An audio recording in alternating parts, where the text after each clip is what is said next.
Welcome back, Mr. Goodberry. The First Star Logistics studio is fully equipped and ready to record.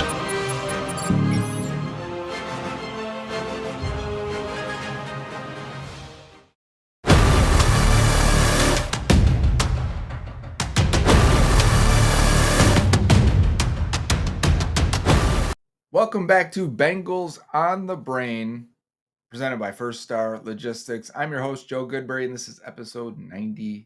We've almost reached a full year of doing Bengals on the Brain with First Star. Couldn't be happier with it. Doing our 100 Greatest Bengals Countdown, continuing that series right up until training camp. It's going to overlap just a little bit here as July, end of July. Will bring us right in camp and the top 10 or so. The last couple episodes of this series, which is kind of how I wanted it to butt up. And you know, this is the off season, this is the dry time for content. And it seems like the people that have been watching the series have really enjoyed it. And I appreciate that and appreciate all of the comments and positivity.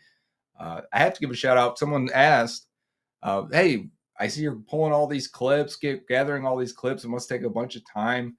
Where can we watch some of these old games? And they're all on YouTube, number one, which is great. If you want to watch these old players or old games or get into them more and dive in more than what we give you in I try to make them 2 to 3.5 minutes of clips. But give a shout out to guys like Bengal Jim, who does old footage on Twitter all the time and old games all the time. Nasty Natty 740 on Twitter. I posted his and thanked him. He has a bunch of highlights and clips. There's old vintage accounts and retro football accounts on Twitter as well that'll post these games.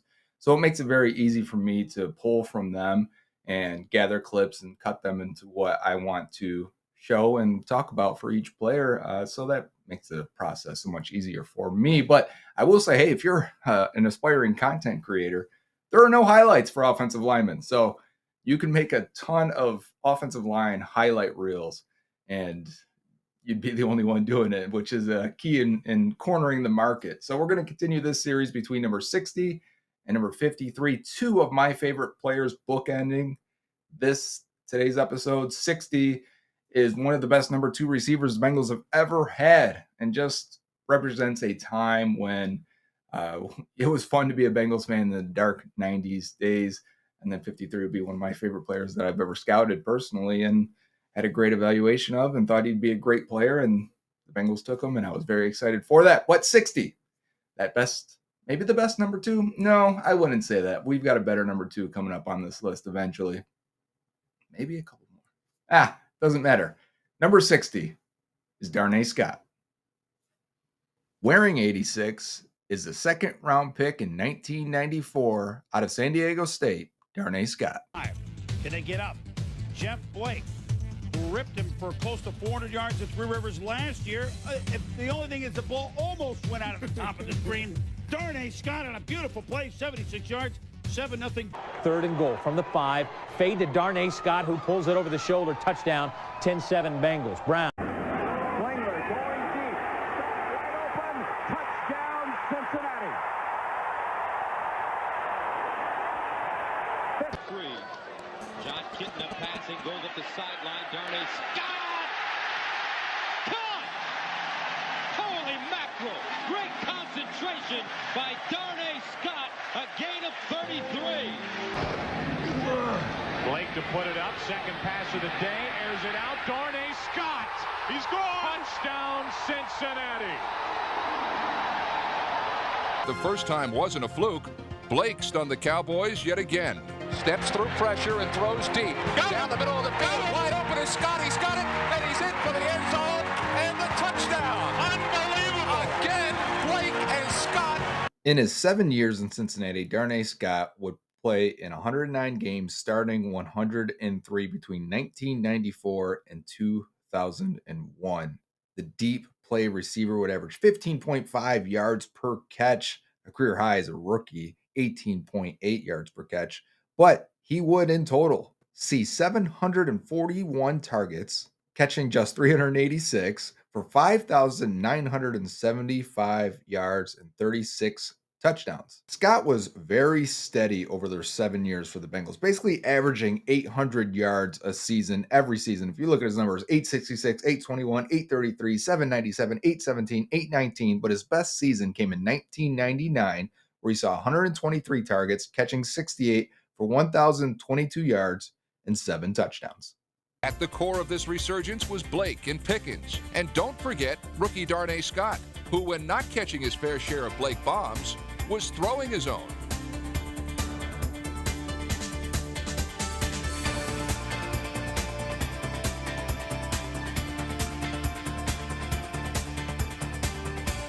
This trio emerged as the big play generators of the team. Steps through pressure, throws into the end zone. Touchdown, Cincinnati! How about today? First quarter, Seahawks up 7-0. Jeff Blake, Darnay Scott in slow motion, going a lot faster than the slow. 88 yards for Scott. Going to tie the game at 7. Ashley. Boomer Esiason's been a thorn in everyone's side of the Bengals have played the last month. Oh, what a dart to Darnay Scott. 17-10, the Bengals at the half, 155 to 29 yards for Cincy in this quarter, in the second quarter. We could talk about John Taylor and Jerry Rice. We could talk about the Air Coryell Chargers. Kyle, I'm in a similar vein. I go back to my childhood, and I go back to that 94 season that we always talk about, the 75th year anniversary. The Bengals were the worst team in football. They put in a quarterback, Jeff Blake, who no one had ever heard of. He was a former Jets quarterback. And they've got Carl Pickens and Darnay Scott. And I fell in love with this team. Pickens and Scott for a bad Bengals team combined for 12 receiving touchdowns in just 9 games with Jeff Blake under center. It took the league by storm. It was the coolest uniform you could imagine, those old Bengals ones. I'm a kid living in the Jersey Shore of New Jersey with Phil Simms and Jeff Lageman in the Jets, and you've got these famous players. And I was like, I love Darnay Scott and Carl Pickens. Peter Schrager over there on Good Morning Football, reminiscing about the Blake, Pickens, and Scott trio. And we're going to have all 3 of those guys on the list, obviously. Scott being the first one of that grouping. And I've alluded to the 90s a few times here of not having, those guys be represented very much. But we're going to, obviously, Corey Dillon's going to be very high. Carl Pickens is going to be decently high. And we'll see Blake coming up here within, not today's episode, but shortly. How high should Blake be, in your opinion? Because to me, I've seen already, I think it was Jay Morrison did quarterback rankings this offseason of Bengals history. And when it got to either Dalton, Palmer, or Blake as the final, people had different opinions because Dalton had his shortcomings, although great guy. People loved Blake and wanted Blake in that spot. People still said Palmer was the next best. Like, however he left, he was the next best. He should be in there. So we'll have that conversation when we get to Jeff Blake. But Darnay Scott, surprisingly had more receiving yardage than TJ Hushmanzada in the Bengals all-time ranking, and Tyler Boyd just surpassed him. So if you're a newer fan or even in your 30s, Hush was great, and Scott had more yards with less quarterback play for the most part. And then Tyler Boyd. I mean, if you're a newer fan, Boyd, how good he was and consistent he was, and he just surpassed Scott with a much better quarterback play, probably mostly much better quarterback play. Boyd did have to go through a stretch of the Ryan Finley and, Jeff Driscoll era. So, there's something to be said there. But Darnay Scott, we're going to go into the next grouping, and it's going to be a run of edge defenders. Bunch of defensive ends and outside linebackers. Get used to that position on these next, I think, 4 players. But the first one, at 59 now, we're in the top 60 for sure, is a former 3rd-round pick out of Georgia Tech. It's Michael Johnson. In last episode, we had the 1st-round pick from 2009, the 2nd-round pick from 2009, and now we've got the 3rd-rounder from 2009, Michael Johnson. 3 guys in a row making this top 100 list, making really the top 70 is pretty impressive and strong for the Bengals. This 2009 class helped propel this team to make the playoffs 6 out of 7 years. They get by Young. That's loose. It's picked up by Johnson. Michael Johnson. Interception. Touchdown.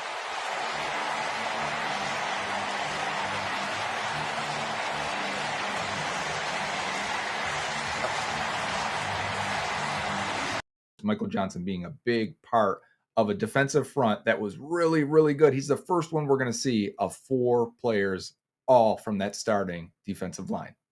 After being drafted in 2009, Johnson would play in Cincinnati until 2013, go to Tampa for a year on a big contract, and then come back to Cincinnati between 2015 and 2018. What a hit by Johnson. 9 seasons for the Bengals in all. And that's why you'll see him wearing 93 and 90. He changed his number. The first stint with the Bengals was 93. The second stint in Cincinnati was number 90 for Johnson. In all, though, he would appear in 141 games and start 106. Johnson accumulated 371 tackles, 60 tackles for a loss, 40 and a half sacks, forced 6 fumbles, recovered 4 more, had 6 pass deflections, 4 interceptions for a defensive lineman. That's significant. And that 1 touchdown versus Miami Dolphins. Johnson would also be part of 5 Bengals playoff teams, missing the 2014 season while he was in Tampa, but 5 of them, which is probably hard to say. We had this with Andre Smith. He was part of 6. Ray Maluga was part of 6. Being part of 5 playoff teams in Cincinnati is pretty significant.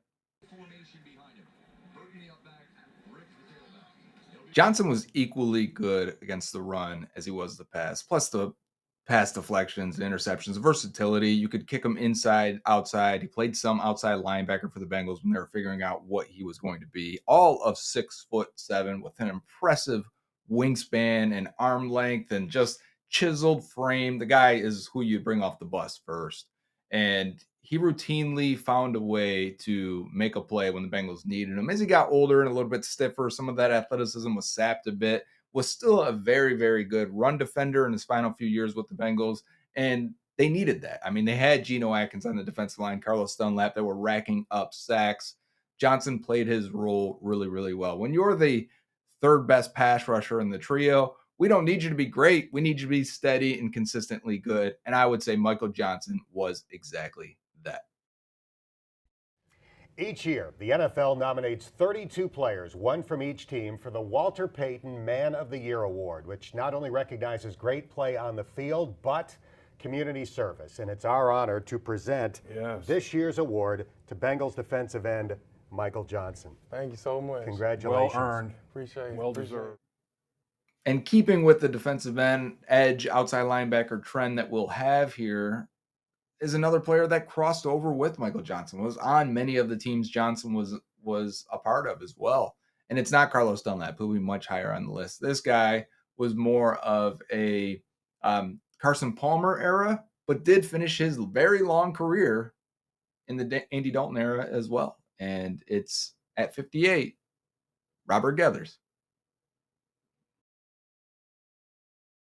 3 picks later, the Bengals choose again, taking Georgia defensive end Robert Geathers. The 6'3", 270-pound Geathers is just 20 years old.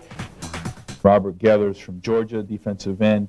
Really a chance to develop as a fine outside rusher. I believe could possibly end up being a left or right end in the NFL, and has, again, a lot of athletic ability and upside to him. Holcomb with the long snap count. Pressure. They pick up the blitz. But not the corner, and Holcomb goes down. Delhomme to throw. Under pressure, he's going to get sacked. Taken back inside the 5-yard line. 9 seconds, 8 seconds. This puppy's over. Robert Geathers gets his 6th sack of the year. Rivers, kick and dropped. Robert Geathers, his 7th sack of the season. Stack McNair, play action, under pressure, throws middle of the field, and the ball is dropped. It is picked off after the tip. The Bengals have it, and coming back, 30, 25 out of bounds. Robert Geathers with his 2nd turnover on the night. On 1st down, keep it on the ground. Harrison waiting for blockers, and ball pops loose. Robert Geathers down the sideline for Cincinnati. And Geathers is gone. Touchdown, Bengals. The day 3 pick out of Georgia, Robert Geathers, would play from 2004 until 2014. All 11 years with the Cincinnati Bengals, appearing in over 150 games, 152 starting 104. Geathers would accumulate 326 tackles, 34 sacks, force 7 fumbles, recover 5 more, score a touchdown on a fumble recovery, and intercept 3 passes, bringing 1 back for a score. And for Roethlisberger, short drop, pump in trouble. They've got him again. Robert Geathers. 8 carries, 30 yards. McCoy will throw under pressure and brought down.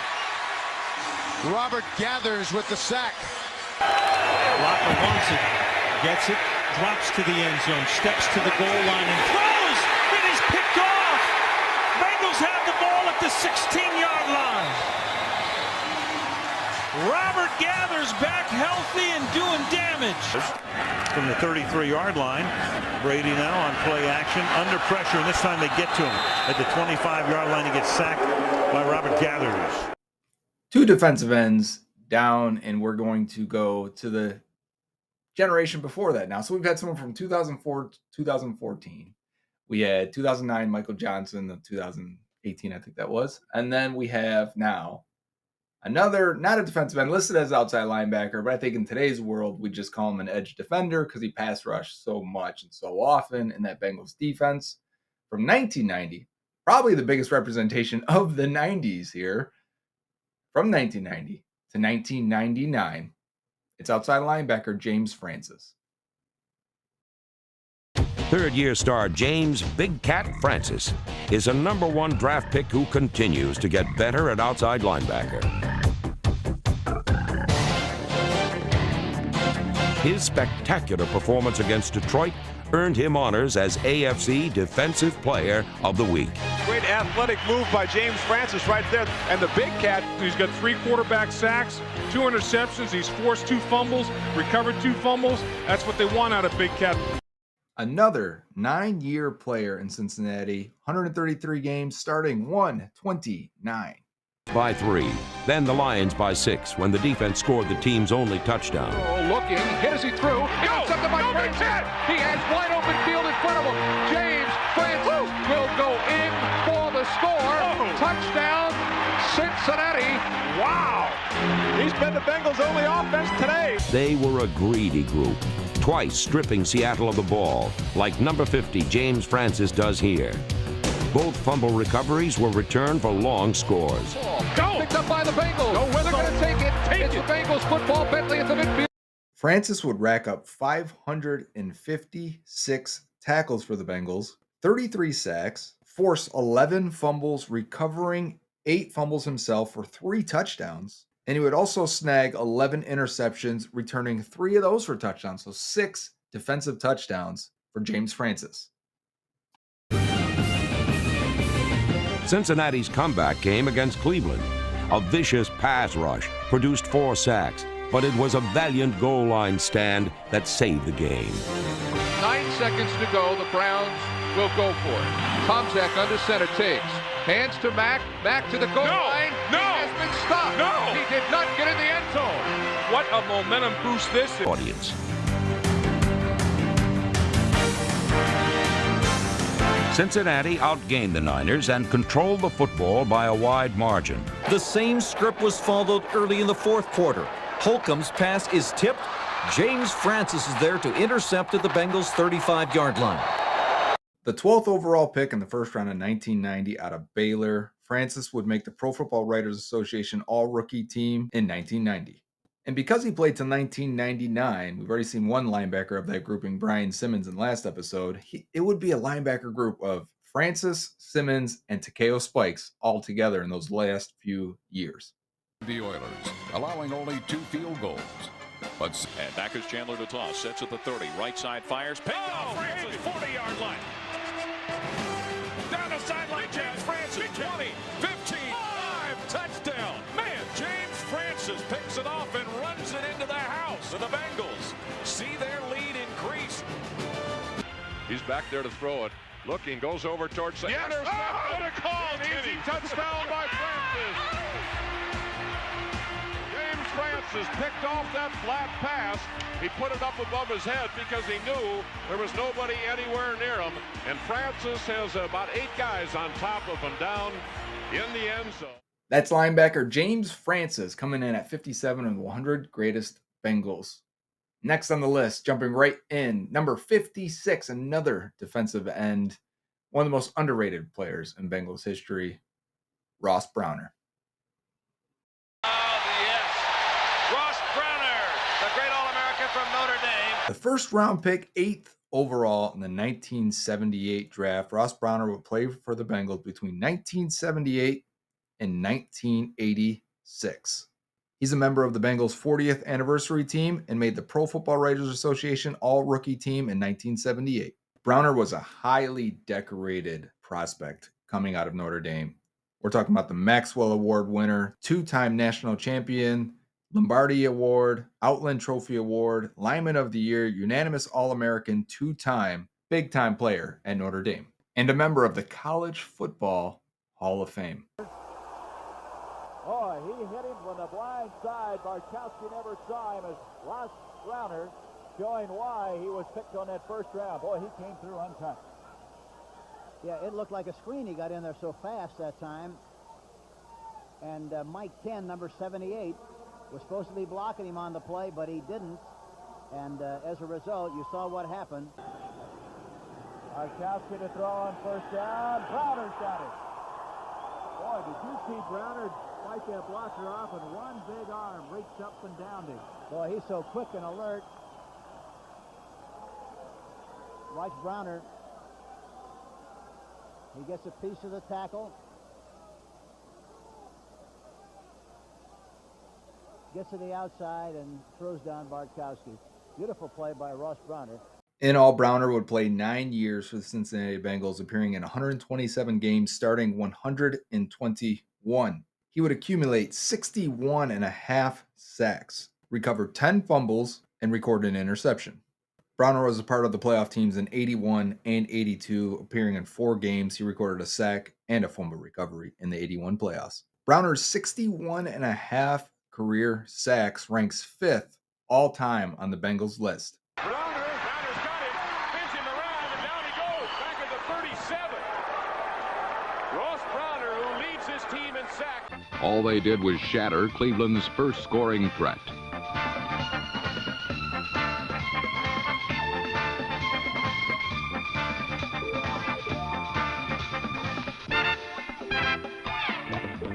Again, the Bengals defense met Cleveland's challenge. Ross Browner, number 79, sacked Sipe with less than 2 minutes remaining in the half, and the Browns were forced to punt. Willie Miller is in there now, and Pastorini takes a lick from Browning. Browning appeared like he beat Jackie Slater. He just ran around, and after he was trying to stop him, why, he just decked Pastorini.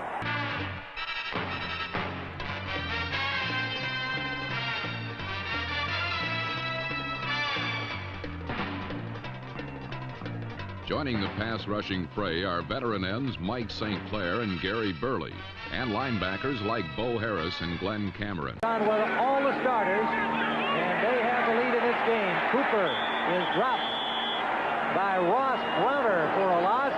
Would Terry Bradshaw have made a difference today? Well, I wish he was in there. He would have held the ball a little longer. I would probably got some sacks. It's one of those great feelings just to be able to come home to Cincinnati and say we're #1 champions in the AFC. Is one of them. This was Ricky Patton, taken down by Ross Browner. Way back at the 3-yard line, a loss of 7. And that is a big play. He's on the right of the screen here. We're going to see the outside. He takes a little inside move, flattens out right down the line of scrimmage, and picks up Ricky Patton before he can get his shoulders turned up. Got in behind John Ayers, who was pulling. He and Montana played. The great Ross Browner coming in at number 56. Like I said in the last episode, we are just on good players from here on out. And the next guy at 55 was a great player and remembered very fondly. And honestly, I tried to get him ranked as high as possible. I tried to follow a formula for most of this, and I was allowed to, I created a column for legacy bonus, basically, peek into how this process worked. And I gave legacy bonus for this next guy very, very high. But in the process, our specialists didn't rank very highly. Kevin Huber, we've already had Pat McInally. Now it's time for the third. And he comes in at 55, somebody that's probably going to I think people will say he should be much higher than this. One of the best players, one of the most clutch players, one key member of that 81 Bengals team and played for a long time. It's kicker Jim Breech.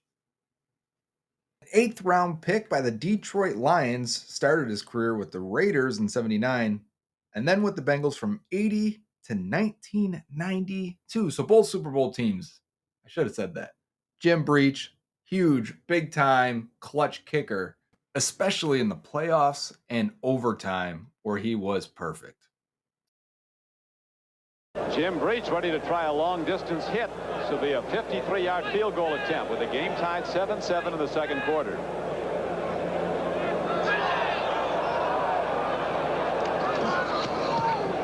Snap wasn't good, but the kick looks to be, if it's far enough, it is. Jim Breech makes a big league hit and a great hole by Steve Kreider. The wide receiver who got that bad snap, put it down right, and the Bengals take the lead. We're at the end of the game in regulation. Jim steps into the breach. 12 years ago, we beat the Bears with a field goal. This 35-yarder, and the Bengals beat the Bears 30.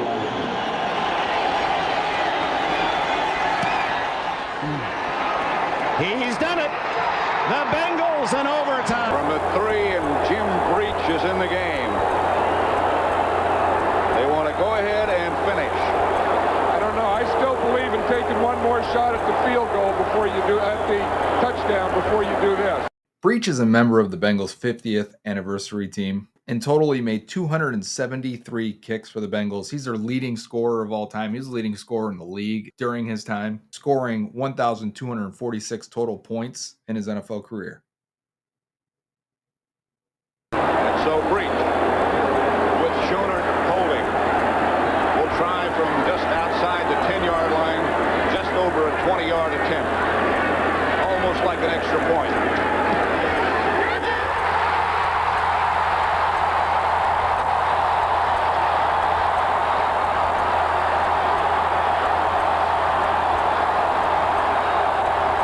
Outside the 20.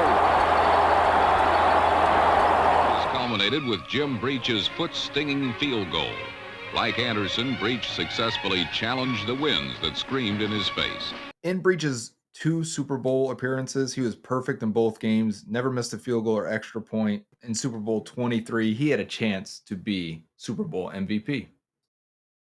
I had the opportunity to kick a 40-yard field goal, push ahead with 3 minutes to go. That was exciting, but I come to the sideline after the kick, and Chris Collinsworth gives me a high five, and he says, there's too much time for 16. And he's right. Jim Breech, in terms of legacy and memories, very high on this list. But being a kicker, kind of got a little bit of a hit, I think, just based on the formula. So it is what it is. Tell me if you think he should be much higher, or do you agree that, yeah, he is a kicker, important, clutch, made a lot of big kicks, but at the end of the day, you know, when you play that position, how high can you rank? Should he be a top 10 player in Bengals history? He's got a shot for the Bengals Ring of Honor, which would be the lowest guy on the list. But I mean, I can rationalize why this happened, so it is what it is. Next guy on the list, we got our first offensive lineman in a while since Andre Smith last episode, which some people had an issue with, and we had fun conversations on Twitter. If you're not on there, at Joe Goodberry and at First Star Logistics, follow both accounts and see all the good stuff that's going on. But Rufus Maize comes in at number 54 on the Bengals 100 Greatest Players. As the Bengals began laying the groundwork for their best season ever. Built around the protection of tackles Vernon Holland, Rufus Maize, and Al Crevice, guards John Shinners and Dave Lapham, and center Bob Johnson, quarterback Ken Anderson was an aerial artist, rushing secondaries with stunning greatness. First round pick in 1969, 14th overall out of Ohio State by the Chicago Bears. This is one of the Bengals' first and best trades in franchise history. Rufus Maize would play for the Bengals, number 71 there, many 71s for the Bengals on the offensive line, right? From 1970 to 1978. 9 years in total, Rufus Maize would appear in 110 games and start 98 for the Bengals. Mostly at left tackle, but at left guard as well early in his career before leaving and going on to Philadelphia. So 11 years in all in his NFL career. Maize was a starter for the Bengals for 3 playoff teams, 70, 73, and 75. And then it was Paul Robinson again. Only this time he swept in for a score.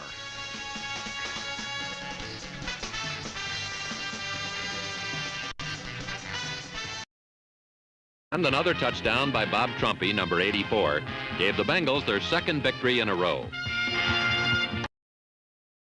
Draw play to Jess Phillips.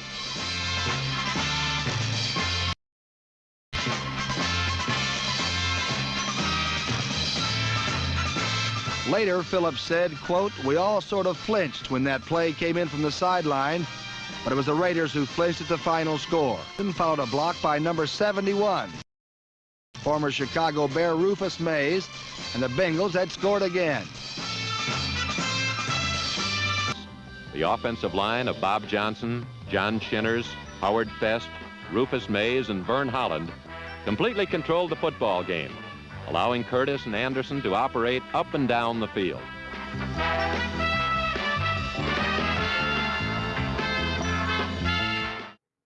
Maize was part of really good offensive line era for the Bengals. We've done a lot with like the 2015 offensive line, and we'll see more of those players. The 2005 team offensive line, we'll see a lot of those guys. And then it's the 70s offensive line and some early 60s guys they drafted. We've already seen Howard Fest and Pat Matson, right? But we've got Rufus Maize here. We'll eventually see Bob Johnson at center. And then we get the right tackle as well in the next episode. So very good offensive line that allowed for a lot of these guys to make names for themselves. Lots of running backs we're going to see. We saw in the last episode, Essex Johnson and Boobie Clark. You're going to see Paul Robinson coming up here. But then the receivers too, not just Bob Trumpy at tight end, but we're going to get all the way to the point of he was blocking for Isaac Curtis and Charlie Joyner, and we saw Chip Myers. So there's a lot of good talent. And then the start, obviously, of Kenny Anderson's career, Rufus Maize blocked and helped these guys become household names in Bengals family. So number 53, moving on now to finish today's episode, one of my favorite players of all time, because when I started my career, whatever this is, when I started scouting players in about 2010, and he wasn't drafted until a couple years after, but at that time the Bengals were struggling at running back. They were struggling to get some explosive plays, to create plays. They couldn't do anything in the passing game with the guys they had. And as I'm scouting that year, I'm like, give me this guy. And I remember the moment for me was Hugh Jackson went to the pro day, and you could see his face light up, and he's talked about it since then. But what a good player he ended up being. Number 53 on the 100 greatest players in Bengals history is Gio Bernard. So far. Here's the toss to Bernard. Whoa. Got away from Grimes, trying to go the other way, and he's got blockers, including his quarterback. Gio Bernard weaving his way for the Bengals. He might take it. Touchdown, Cincinnati. Holy mackerel. Are you kidding me? The second round pick in the 2013 NFL draft out of North Carolina, Gio Bernard played in Cincinnati for 8 years in total, only starting 30 games, but appearing in 115 over that 8-year span, which is a long time for a running back. Gio would touch the ball 921 times on the ground for 3,697 rushing yards and 22 touchdowns. But his impact in the receiving game as a receiver, but also as a blocker, was where he was felt. As a receiver, he caught 342 balls for 2,867 yards and 11 touchdowns. Bernard would appear in 3 playoff games, totaling 200 yards on 17 catches and 21 carries. Like many of these players on this list so far, Gio Bernard made the 2013 Pro Football Writers Association All-Rookie Team. It's Bernard at running back on 1st and goal. They give it to Bernard. Has room and takes it in. Touchdown, Cincinnati. In his career for the Bengals, Gio Bernard averaged 5.2 yards per touch on his 1,263 touches, which ranks 3rd all-time in the Bengals list. Burrow goes underneath on a 1st and short. Here is Bernard, who has been one of the top dual Doug Peterson. A huge success. Here's Bernard on the check down. Bernard showing the wheels. And he is tackled inside the Eagles' 20. Third down, Giovanni Bernard pounding his way in for the touchdown. His first rushing touchdown since September 30th of 2018 in Atlanta. That gives Zach Taylor the confidence to just run a straight little handoff and look at the line, work up to the second level. Jordan working together with Trey Hopkins. In the NFL in that category. Cincinnati has it to begin the second. Little check down. Bernard! What a dual threat he's been. Big first down catch and run by Gio Bernard. Bernard in motion. Play action. Burrow throwing. Caught.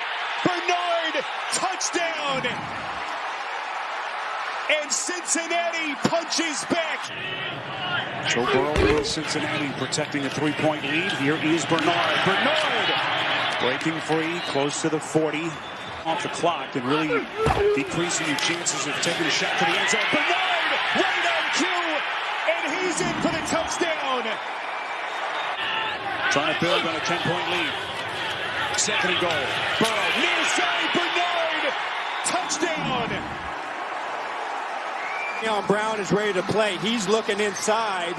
He's lined up inside. They're just going to run a little sprint out, and then Bernard just beats him to the flat. On second down, delayed handoff to Bernard, and Giovanni Bernard with the Bengals' best rush of the day inside the 30 and down near the 28-yard line. 50 From the 4. Here's Bernard.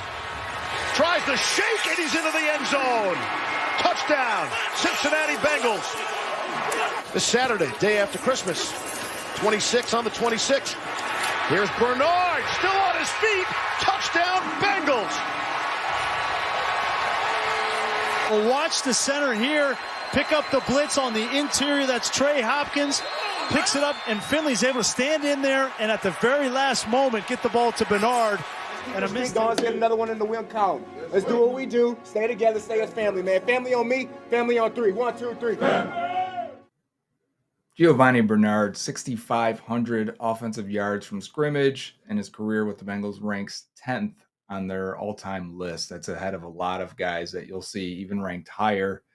So Gio was, while a role player, a super effective role player when the passing offense was exploding, and a good player and good at what he did. And there's no highlights of him pass protecting, but if you remember some of the big plays by all the offensive weapons on those teams, very often you'll see Gio picking up a blitz or picking up a rusher and giving Andy Dalton just a little bit more time to get that play off to AJ Green to beat the Ravens at the end, and so on and so forth. So very happy with him as ranking 53rd all time. He's someone I'll remember fondly, and we're top 50 next episode, so make sure you tune in. This is when it starts to get really tight. All these players are going from good players once we get to about 45 to nothing but great players for the Bengals until we get to the legendary guys in the top 25 or so. So until next time, Houday, this has been Bengals on the Brain, presented by First Star Logistics.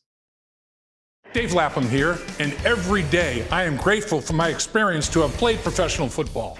As a player, I realize self-motivation, leadership, and appreciating your teammates are key. At First Star Logistics, you can use those same attributes to create the life you want for you and your family. Build your future by working hard like I did. You'll see results both on and off the field. Call First Star Logistics today and be part of our winning team. Opportunity knocking.